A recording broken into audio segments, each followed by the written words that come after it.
Thor News presents. You're right, sir. Hit the button, baby. Party dance time. Speaking of science, I'm going to try and tackle a very sensitive third rail issue.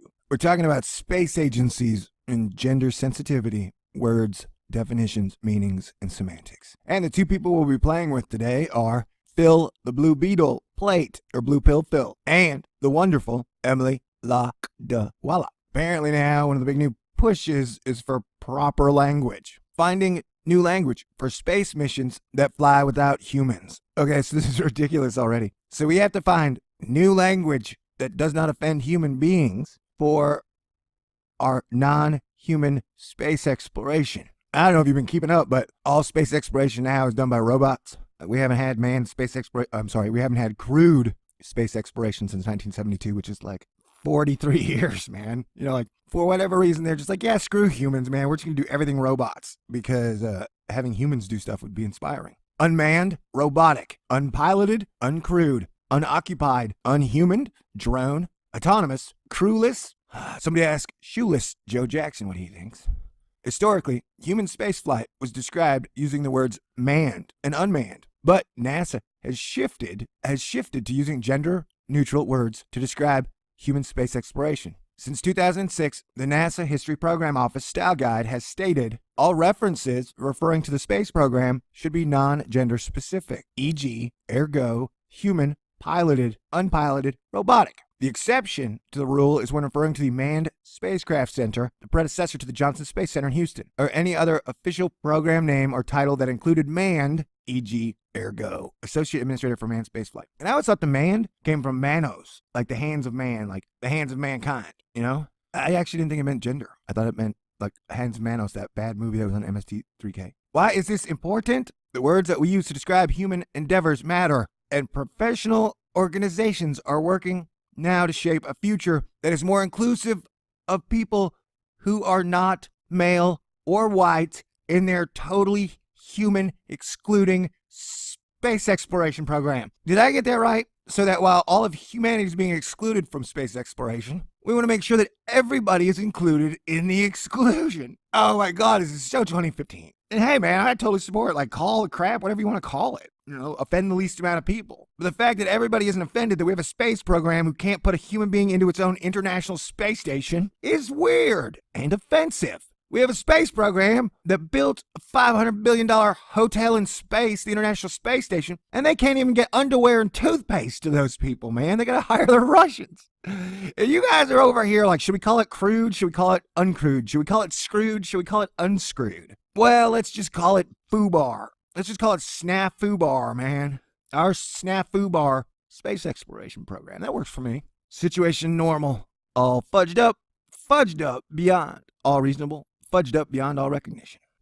As one example, the National Council of Teachers of English writes, word choices often reflect unconscious assumptions about gender roles. As professionals, we all need to examine our language to reduce or eliminate choices that silence, stereotype, or constrain others. Okay. Man, I've been made fun of my whole life. I've been beat up so many times. You know, like, sometimes a little bit of resistance is good. And I'm not saying that we shouldn't make every single NASA word gender neutral. I'm just saying, it's a screwed up cold world that only gives a crap about money. So sometimes, I don't know, it's this whole, the word, like blaming words, like, yes, the reason our space program sucks so bad is because we called it manned space. Now, if we called it uncrewed space, then, you know, we would have gotten like 30,000 more women and we would be on Mars headed to Saturn. You know, we'd have popsicle stands on Jupiter if we would have called it crewed 20 years ago, 40 years ago, right? That's just, to me, that's ridiculous. Is that, I mean, I'm not commenting on the like gender safe words, really. I'm commenting on how ridiculous it is to discuss whether it's going to be manned or unmanned or crewed or uncrewed when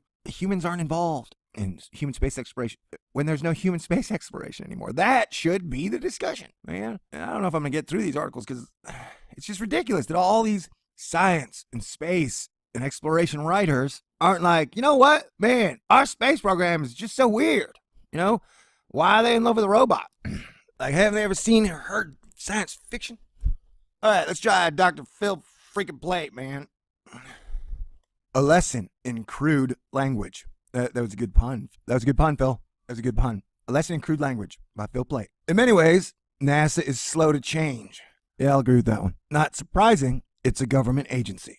All right, that's a good one. You're on a roll, Phil. For one thing, and for another, for one thing. And for another, being a tad conservative isn't such a bad feature when you're trying to put people into space safely. And being a tad conservative isn't such a bad feature when you're trying to put people into space safely. But even NASA is ahead of a lot of the curve when it comes to language used when talking about spaceflight.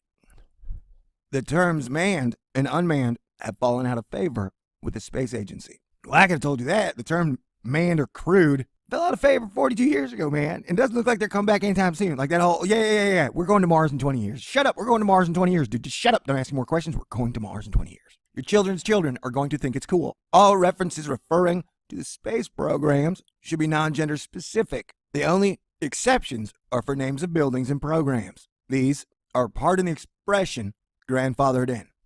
You mean grandparented in?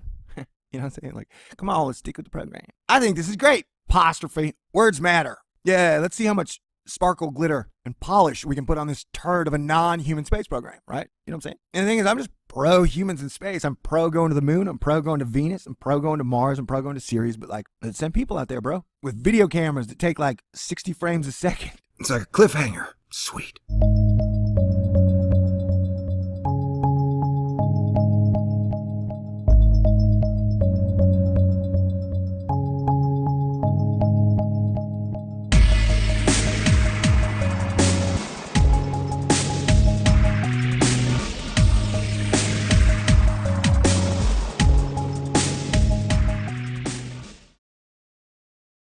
Stay cool. This is a Thor News presentation. Thor News presents. You're right, sir. Hit the button, baby. Party dance time. Speaking of science, all right, I'm going to try and tackle a very sensitive third rail issue. We're talking about space agencies and gender sensitivity, words, definitions, meanings, and semantics. And the two people we'll be playing with today are Phil the Blue Beetle, Plait, or Blue Pill Phil, and the wonderful Emily Lakdwalla. Apparently now, one of the big new pushes is for proper language. Finding new language for space missions that fly without humans. Okay, so this is ridiculous already. So we have to find new language that does not offend human beings for our non-human space exploration. I don't know if you've been keeping up, but all space exploration now is done by robots. We haven't had manned space exploration. We haven't had crewed space exploration since 1972, which is like 40